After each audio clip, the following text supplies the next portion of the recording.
Dans la Bible, la première femme s'appelle Ève en latin mais son vrai nom est Hawa. Et ce mot vient du Kikongo et des langues africaines.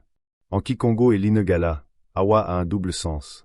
Hawa égale la vie, naissance, souffle divin. Hawa égale la mort, fin du cycle. Le mot hébreu Hava, Ève, vient en réalité de Hawa. À l'origine pas de voyelle. Hava égale Véor, le V égale B. Exemple. Abraham en latin se dit Avraham en hébreu occidental.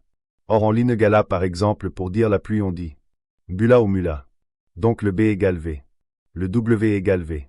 On dit wagon mais on écrit wagon. Donc Hava égale Hawa. On montre que l'étymologie des langues vient des langues africaines. En hébreu occidental, Hava signifie vivant, mais n'explique pas le sens profond. Alors qu'en Kikongo, Hawa explique tout, la vie et la mort, comme dans l'histoire d'Adam et Ève. Les linguistes savent que le Kikongo est en réalité le véritable hébreu ainsi que toutes les langues africaines qui en dérivent bien entendu car le berceau de l'humanité se trouve au Midi c'est-à-dire à l'équateur du monde.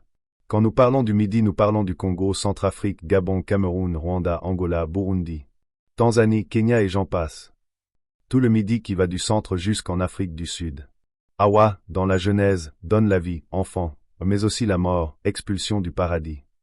Ce n'est pas un hasard si son nom en Kikongo porte ces deux destins. La vérité est là, l'hébreu biblique est une langue africaine. Hawa n'est pas juste un nom. C'est la preuve que l'Afrique explique la Bible mieux que l'hébreu occidental actuel. Bien entendu toutes les langues noires sont des langues hébraïques qui expliquent le Coran, la Bible, les hiéroglyphes et même le cunéiforme. Car tous viennent de l'homme noir. Vous y croyez pas, n'est-ce pas? Laissez-moi vous dire que vous n'êtes pas au-dessus de vos surprises.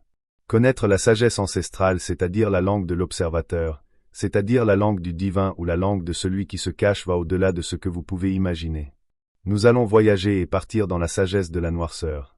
Nous allons ouvrir une porte simple qui paraît extrêmement difficile pour un savant actuel. Vous vous posez la question qui est Lokman? Que veut dire Elohim? Qui est Dulkornaim? Le Coran est en arabe mais que veut dire le terme arabe? Où est la terre promise? Où est vraiment Jérusalem? Où sont les 12 tribus d'Israël? Qu'est-ce que la sagesse des hiéroglyphes? Bouddha l'homme noir, Louis XIV le roi noir devenu rouge pour masquer la vérité, et j'en passe. Grâce à cela vous verrez pourquoi on déteste tant l'homme noir, l'homme sombre. Bienvenue sur une sagesse qui même à moi me fait peur car elle nous dépasse et surpasse. Étudions, étudier.